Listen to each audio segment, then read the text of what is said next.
Saya kira drama pemilu sudah akan selesai setelah pencoblosan tanggal 14 Februari kemarin. Tapi ternyata terus berlanjut sampai sekarang.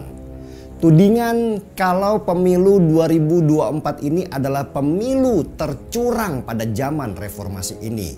Ditambah gerakan dukungan untuk naikkan hak angket dari beberapa partai untuk menyelidiki bentuk-bentuk kecurangan ini semakin masif.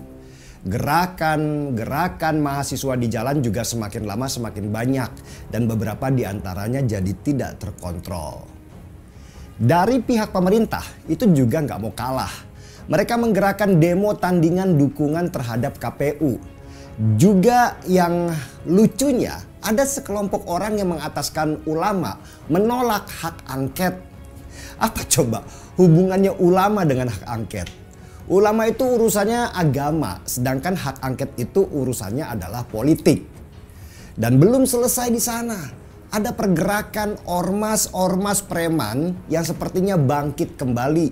Mulai kelompok Hercules yang membentengi Prabowo dan FPI yang ngamuk di Makassar. Jadi sepertinya tahun 2024 ini akan penuh dengan berita-berita politik yang seru. Tapi ada hal yang bikin saya tertarik lebih dari semua peristiwa itu. Yaitu bagaimana nantinya hubungan Prabowo jika kelak dia akhirnya dilantik jadi presiden dengan Jokowi yang masih berambisi mengatur-ngatur kabinet seolah gak sudi meninggalkan jabatan yang bikin dia nyaman selama ini. Kita pernah bahas itu dulu ya, bahwa pada pemilu 2024 ini hubungan Prabowo dan Jokowi itu adalah hubungan simbiosis mutualisme atau hubungan yang dibangun hanya berdasarkan mencari keuntungan belaka. Prabowo butuh dukungan Jokowi supaya dia bisa jadi presiden. Sedangkan Jokowi butuh Prabowo supaya anaknya bisa jadi wakil presiden. Dan hubungan yang didasarkan oleh kepentingan pribadi ini biasanya nggak akan pernah permanen. Karena masing-masing pasti mencurigai bahwa salah satu dari mereka akan mencari keuntungan yang lebih. Dan kabar dari dalam istana, memang kedua tokoh ini, Jokowi dan Prabowo, sudah bersiap-siap untuk melepaskan diri. Karena tujuan besar mereka sudah tercapai, yaitu menjadikan Prabowo sebagai presiden. Meski dari luar tampaknya baik-baik saja, tetapi di dalam sebenarnya tidak. Ada ketakutan dari masing-masing mereka bahwa partnernya akan mencurangi. Kita tahulah kalau Jokowi memenangkan Prabowo sebenarnya dalam rangka menyiapkan Gibran anaknya jadi calon presiden di tahun 2029 nanti. Dan Prabowo jelas tidak akan mau. Karena dia juga berniat untuk menjabat presiden kalau bisa dalam 2 periode. Prabowo tidak ingin membesarkan anak macan di dalam kandangnya sendiri. Dan mengingat track record Jokowi yang bisa dengan tega mengkhianati Megawati, ibu yang membesarkannya sendiri, maka Prabowo juga sudah pasti ambil sikap untuk tidak dimakan Jokowi di kemudian hari. Dan Jokowi juga sudah membangun kekuatan di luar pemerintahan untuk mengimbangi kekuasaan Prabowo nanti.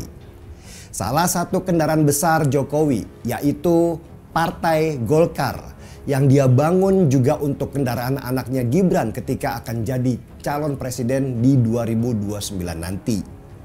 Jokowi di 5 tahun ke depan dengan Golkarnya kemungkinan akan menggandeng PKB. PKB-nya Caimin? Ya benar. Tapi isunya nih, Caimin akan disingkirkan dari PKB dan partai itu akan diisi oleh orang-orang Jokowi sehingga Golkar dan PKB akan berjalan bersama di 2029 nanti. Dengan kekuatan besar di parlemen, maka posisi Prabowo sebagai presiden akan tidak maksimal karena setiap kebijakan dia akan dihadang di DPR nanti oleh gabungan Golkar dan PKB-nya Jokowi. Prabowo tentu tahu itu.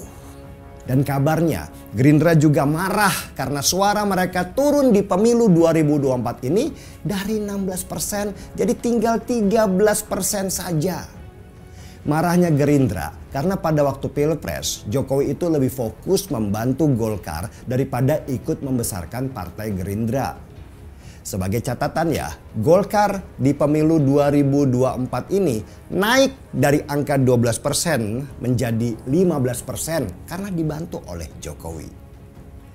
Dan situasi turunnya suara Gerindra dan naiknya suara Golkar ini tentu jadi warning tersendiri buat Prabowo dan kroniknya. Ini situasi yang berbahaya buat mereka ketika Jokowi lebih fokus menjadikan Golkar kendaraan daripada menaikkan suara Gerindra sendiri. Kawan itu kelak bisa jadi lawan berbahaya buat Prabowo. Lalu langkah apa yang akan dilakukan Prabowo sekarang untuk menahan gerakan Jokowi nanti? Tentu menggandeng musuh utama Jokowi. Partai besar yang sempat mau dihancurkan Jokowi dan dihianati sampai ke ujung jari, yaitu PDI Perjuangan. Prabowo tahu betapa sakit hatinya Megawati karena dihianati anak didiknya sendiri. Sekarang Prabowo dan Megawati punya musuh bersama, yaitu Jokowi. Dan drama pemilu ini belum selesai, bahkan bisa dibilang baru dimulai dan akan menciptakan keseruan-keseruan baru di setiap episodenya nanti. Seperti kata pepatah, di dalam politik itu tidak ada kawan abadi, yang ada hanya kepentingan yang abadi. Kawan jadi lawan, lawan jadi kawan adalah hal biasa dalam politik. Yang penting tujuan dan kepentingan mereka bisa tercapai bahkan dengan cara-cara yang sangat kotor sekalipun. Kita lihat perkembangan berikutnya nanti. Dan salam secangkir kopi.